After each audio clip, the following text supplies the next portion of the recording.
하나님의 말씀은요, 마태복음 26장 17절부터 30절까지 말씀인데요, 26절부터 30절까지 26절부터 30절까지 같이 봉독하시겠습니다. 그들이 먹을 때에 예수께서 떡을 가지사 축복하시고 떼어 제자들에게 주시며 이르시되 받아 먹으라, 이것은 내 몸이니라 하시고 또 잔을 가지사 감사기도 하시고 그들에게 주시며 이르시되 너희가 다 이것을 마시라, 이것은 죄 사함을 얻게 하려고 많은 사람을 위하여 흘리는 바 나의 피 곧 언약의 피니라. 그러나 너희에게 이르노니 내가 포도나무에서 난 것을 이제부터 내 아버지의 나라에서 새 것으로 너희와 함께 마시는 날까지 마시지 아니하리라 하시니라. 이에 그들이 찬미하고 감람산으로 나아가니라. 아멘. 혹시 여러분 그 처음처럼이라는 이 말을 들어보셨습니까? 이 말은 개인적으로 보면 저의 좌우명입니다. 부족하고 울퉁불퉁하고 또 매끄럽지도 못하고 촌스럽고 또 덜 가공이 되었을지라도 그러나 때묻지 않은 그 순수함 그 자체를 유지하면서 살자. 물론 그렇게 살지 못하지만은요, 이와 같이 때묻지 않는 그 순수함을 항상 유지하면서 살아가자라는 이러한 다짐을 하기 위해서 이 말을 저의 좌우명으로 삼았습니다. 나중에 알고 보니 처음처럼 이 말은요, 한국에 있는 그 성공회 대학교 있잖아요. 성공회 대학교 지금은 소천하셨습니다만은 그 교수였고 또 문학가였던 그 신복윤 교수님이 쓴 서화 에세이집의 이름이었습니다. 이것을 찾고 나니까 같은 기독교인으로서 뭔가 통하는 바가 있다라고 생각하고 제 개인적으로 너무 좋아했습니다. 그런데요, 조금 있다 보니까 TV에서 어떤 광고가 나오기 시작합니다. TV에서 광고가 나오기 시작하는데 글쎄 모 회사의 소주 이름으로 나오는 것입니다. 소주 이름으로 나오는 것입니다. 그때부터 저는 고민을 했습니다. 이 좌우명을 계속 가질까 가지지 말까 고민을 했습니다. 그래서 더 관심을 가지고 이 자료를 찾아보니까요, 이 그 회사에서 자기 회사의 어떤 그 새 소주의 그 브랜드 이름을 지으려고 하는데 이리저리 찾다가 이 처음처럼 이 이름을 찾았다고 합니다. 그리고 찾아보니까 이 성공회 대학교 교수인 그 신복윤 씨의 그 에세이집이라는 사실을 알았다고 합니다. 그래서 이미 상표권이, 세상으로 말하면 그 상표권이 있기 때문에 도용할 수가 없잖아요. 그래서 그 회사 그 관계자들이 이 신복윤 교수님을 찾아서 우리 회사가 지금 새 소주를 만들려고 하는데 그 이름을 좀 처음처럼 이 말을 좀 쓰려고 합니다. 막 사정을 했다고 합니다. 신앙과 소주 너무 정반대의 어떤 이미지 아닙니까? 그래도 이렇게 찾아와서 막 이렇게 애거를 하고 해서 결국에는 그럼 사용하세요라고 해서 결국에는 이것이 소주의 이름이 되었고 TV 광고를 통해서 처음처럼 막 나오는 것입니다. 아무튼 저는 소주의 이름이든 말든 처음처럼 이것이 제 좌우명입니다. 그래서 제 카톡방에도 like the first time 이렇게 딱 써놨거든요. 처음처럼 살자. 이 처음처럼이란 말은요, 많은 사람들이 사랑하고 그 뜻대로 그 뜻을 삶에 적용하며 살려고 노력하는 것이 사실입니다. 처음 정했던 그 마음대로 한번 살아보리라, 이런 마음으로 남녀의 그 사랑에도 이 말이 적용이 되고요, 또 공부하는데도 바로 이 말을 적용시키면서 열심히 공부하고요, 심지어는 사업을 하는 과정에서도 이 말을 생각하면서 열심히 사업하는 경우가 많습니다. 그러나 어떻습니까?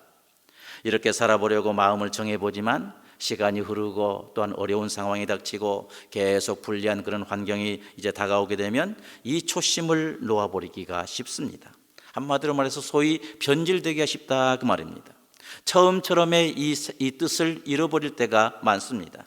그리고 정신을 차릴 때가 되면 내가 또 이렇게 살지 못했구나 하면서 이제 가슴을 치며 후회할 때가 많습니다. 여러분 어떻습니까? 그런데 이런 모습은요, 신앙의 영역에서도 찾아볼 수가 있는 그러한 것입니다. 아무리 어려워도 하나님의 말씀대로 이제 신앙의 순수함을 지키며 처음 사랑으로 또한 처음 행위로 살아보려고 발버둥 이렇게 치고 투쟁해 보았지만, 그러나 어느새 새 속에 물들어 있는 자신을 발견하고 가슴치며 후회할 때가 많습니다. 그 대표적인 예가 계시록 2장에 나오는 에베소 교회 아닙니까? 거기 보면 너의 처음 사랑을 버렸느니라 라고 이렇게 책망하고 계신 걸 볼 수가 있습니다. 그럼에도 불구하고요, 아무리 어려움이 찾아와도요, 심지어는 죽음이 가까이 다가와도 처음처럼 동일하게 변함없이 신실한 삶을 실천한 분이 계십니다. 그분이 바로 누구십니까? 그분이 바로 누구실까요? 우리 본문 17절로 19절 말씀, 우리 읽진 않았습니다만은 지금 한번 읽어보겠습니다. 본문 17절로 19절 말씀 같이 한번 읽어보십시다. 무교절의 첫날에 제자들이 예수께 나와서 이르되 유월절 음식 잡수실 것을 우리가 어디서 준비하기를 원하시나이까? 이르시되 성한 아무에게나 가서 이르되 선생님 말씀이 내 때가 가까이 왔으니 내 제자들과 함께 유월절을 내 집에서 지키겠다 하시더라 하라 하시니 제자들이 예수께서 시키신 대로 하여 유월절을 준비하였더라. 아멘. 오늘 읽은 이 본문 바로 이에 보면 그 2절에 있는 말씀이 있는데요, 이 2절에 보니까 그런 말씀을 했습니다. 너희의 아는 바와 같이 이틀을 지나면 유월절이라 인자가 십자가에 못 박히기 위하여 팔리우리라 하시더라 라고 하는 이 말씀처럼, 지금 예수님은 지금 유월절을 준비하라고 제자들에게 유월절을 준비하라고 말씀하신 예수님은 십자가에 지금 죽으심을 앞두고 있는 그러한 상황입니다. 십자가에 팔리울 그러한 상황에 지금 놓여 있습니다. 이 말씀처럼 십자가의 죽음 앞에 놓이게 될 때 보통 사람들 같으면 어떡합니까? 이런 상황에서 사람들이 주위에 왔다 갔다 하면은 지금 내 목숨이 왔다 갔다 하니까 제발 좀 내 눈에서 좀 사라져 줄래? 이렇게 말할 수 있을 것입니다. 혼자 있고 싶다고, 생각 좀 하고 싶다고, 아니면은 상대방에게 심한 스트레스를 풀 수 있는 그러한 상황입니다. 내가 저 사람들 때문에 죽는다 라고 생각하면 그 죽게 만든 대상이 되는 그 사람들을 바라볼 때 원망하고 저주하고 또한 미움이 생길 수가 충분히 있습니다. 그러나 우리 예수님은요, 십자가 위기 앞에서도 처음부터 지금까지 동일하게 제자들을 사랑하셨습니다. 끝까지 제자들을 사랑하셨습니다. 지금 예수님은 이런 위기 앞에 놓였다고 해서요, 제자들에게 바로 너희가 원망스럽다, 너희들이 바로 나를 죽게 한 원인이다 라고 원망하지도 않았습니다. 그들에게 마음의 상처도 주지를 않으셨습니다. 예수님은요, 끝까지 제자들을 사랑하셨다고 했습니다. 사람들을 사랑하셨다고 하셨습니다. 처음에도 제자들을 사랑하신 예수님은 이 십자가의 위기 앞에서도 동일하게 변함없이 처음처럼 제자들을 사랑하신 것입니다. 요한복음 13장 1절에 보니까요, 유월절 전에 예수께서 자기가 세상을 떠나 아버지께로 돌아가실 때가 이른 줄 아시고 세상에 있는 자기 사람들을 사랑하시되 끝까지 사랑하시니라, 끝까지 사랑하시니라 라고 이렇게 말씀하고 있습니다. 제자들을 위해 유월절 만찬을 준비케 하신 것입니다. 제자들을 사랑하신 예수님은 십자가 앞에서도 제자들을 먼저 생각하신 것을 볼 수가 있습니다. 함께 드신 것을 볼 수가 있습니다. 유월절의 절기를 함께 지키신 것입니다. 그렇게 하심으로써 예수님은 자기 자신이 유월절의 어린 양이다 라는 이 사실을 드러내셨고, 그리고 자기의 그 몸과 피로 유월절의 그 유월절 어린 양의 목적을 성취하시고 구원을 필요로 하는 모든 사람들의 대표로서 지금 제자들과 함께 새 언약을 맺으신 것을 볼 수가 있습니다. 새 언약의 창시자라고 할 수가 있습니다. 위기 가운데서도 하나님께서 원하신 바를 동일하게 변함없이 흔들림 없이 성취해 나가신 것을 볼 수가 있습니다. 그리고 위험이 있다고 해도요, 메시아의 사역을 포기하거나 원망하지를 않았습니다. 오히려 예수님은 감람산에 오르셔서 어떻게 했습니까? 제 몫에 태인 십자가를 지시기 위해서 땀이 땅에 떨어지는 핏방울같이 되도록 기도하신 것을 볼 수가 있습니다. 간절하게 기도하셨습니다. 제 몫에 태인 자기 십자가 있는데 예수님에게 주어진 그 십자가가 있으신데 그 십자가를 감당할 수 있도록 땀이 땅에 떨어지는 피같이 될 수 있는 그 간절함을 가지고 아버지 하나님께 간절히 기도하신 것입니다. 이 사명 감당할 수 있기를 적극적으로 기도하신 것을 볼 수가 있습니다. 그리고 결국 어떻게 말씀하십니까? 아버지의 원대로 되기를 원하나이다. 아버지의 원대로 되기를 원하나이다 라고 이렇게 기도를 하셨습니다.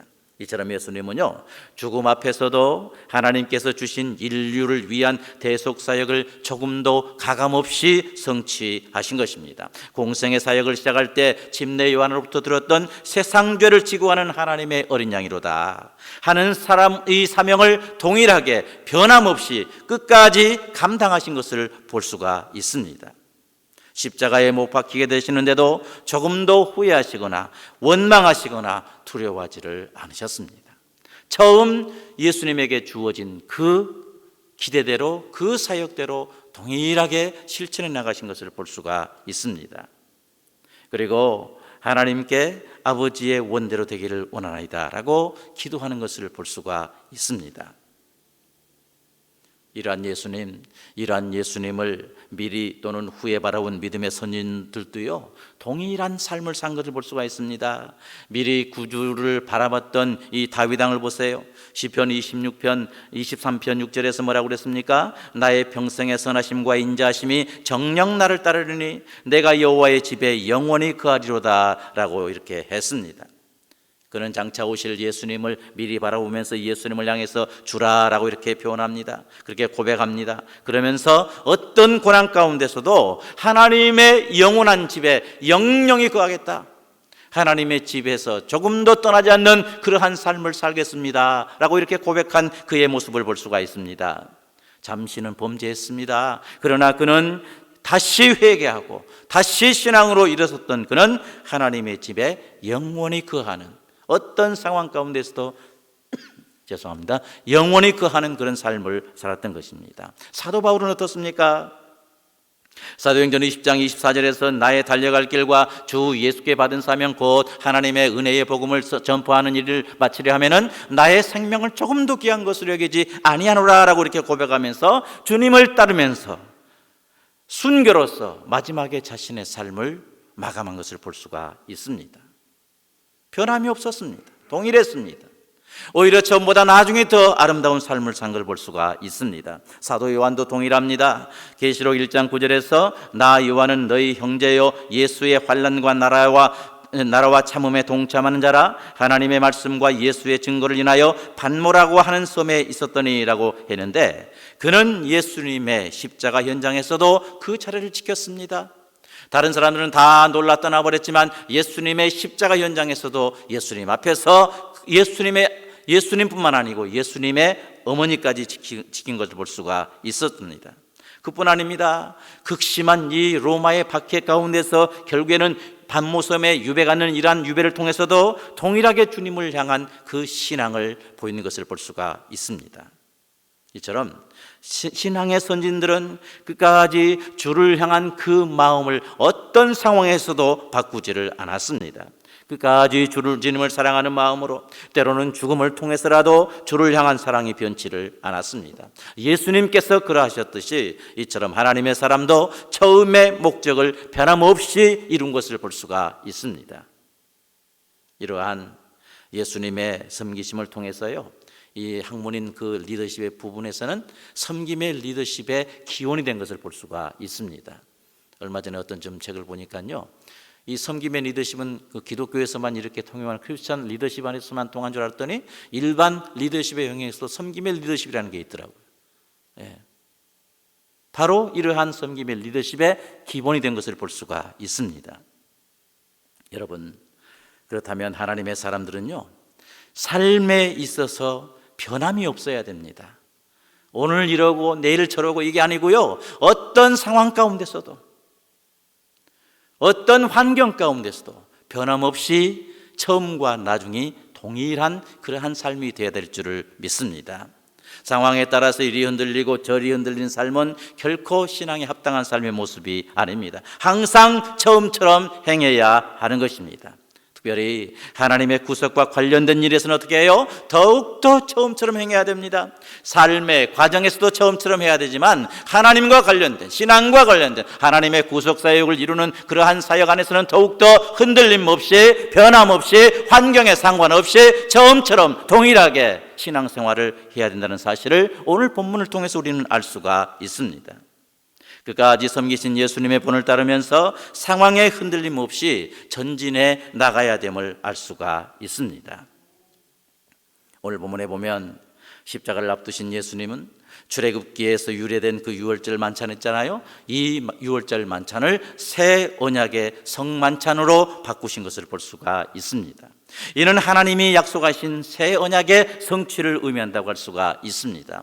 예레미야 31장 33절에 보니까 나 여호와가 말하노라 그러나 그날 후에 내가 이스라엘 집에 세울 언약은 이러하니 곧 내가 나의 법을 그들의 속에 두며 그 마음에 기록하여 나는 그들의 하나님이 되고 그들은 내 백성이 될 것이라 라고 하셨는데, 유월절 만찬장에서 양이 아니라 자신의 몸과 피로 우리 예수님은 이 새 언약을 세우십니다. 하나님께서 이미 예언하셨던 그 새 언약을 예수님은 양의 그 피로, 양의 그 몸으로가 아니고 자신의 몸과 피를 온전히 제물로 삼아서 하나님께서 말씀하신 그 새 언약을 제자들 앞에서 성취해 나가신 것을 볼 수가 있습니다.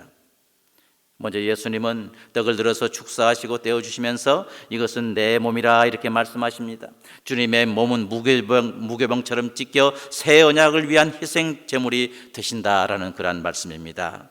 26절에 보니까 그들이 먹을 때에 예수께서 떡을 가지사 축복하시고 떼어 제자들에게 주시며 이르시되 받아 먹으라 이것은 내 몸이니라 하시고 하셨습니다. 그리고 제자들에게 잔을 주시면서 이것은 곧 나의 피 언약의 피니라 라고 주님 말씀하십니다. 짐승의 피가 아니고 오직 자신의 피로 새 언약을 위해 영원한 속죄를 이루신다는 사실을 우리에게 나타내주고 있습니다. 27절에서 말씀하셨습니다. 또 잔을 가지사 감사기도 하시고 그들에게 주시며 이르시되 너희가 다 이것을 마시라 이것은 죄 사함을 얻게 하려고 많은 사람을 위하여 흘리는 바 나의 피 곧 언약의 피니라 하셨습니다.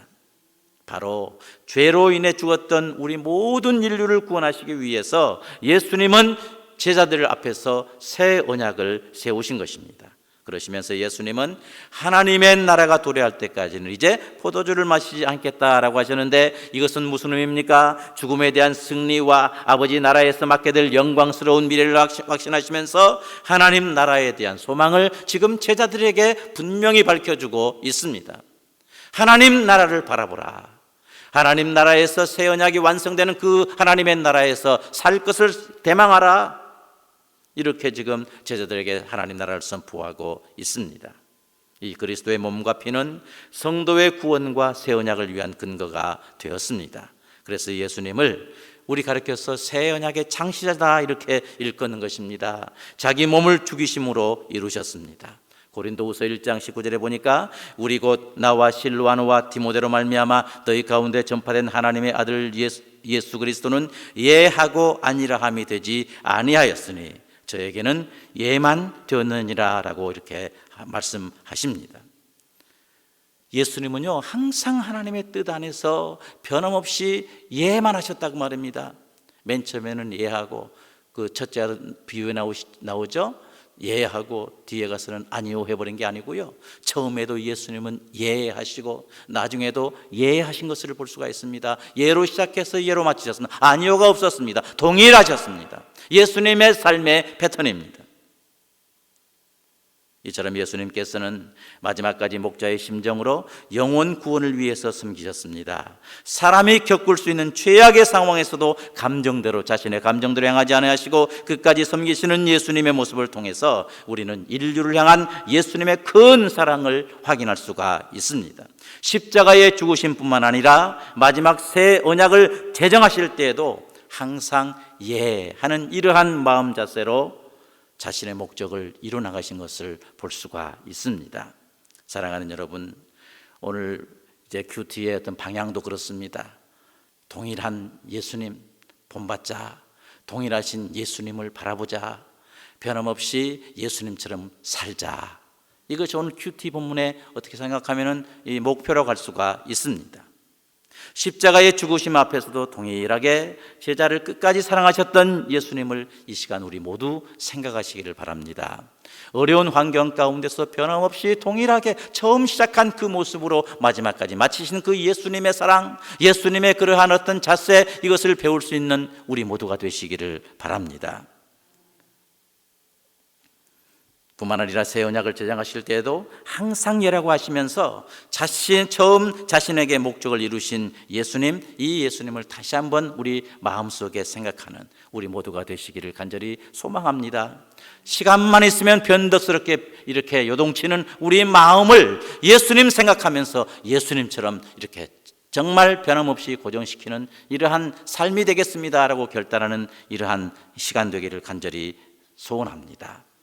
그까지 제자들을 사랑하셨다고 하신 예수님은요, 지금도 우리를 동일하게 사랑하십니다. 아무리 힘든 일이 있고 어려운 일이 있어도 주님처럼 살겠습니다 결심하고 나아가는 사람들을 우리 예수님은 끝까지 지금도 동일하게 사랑하십니다.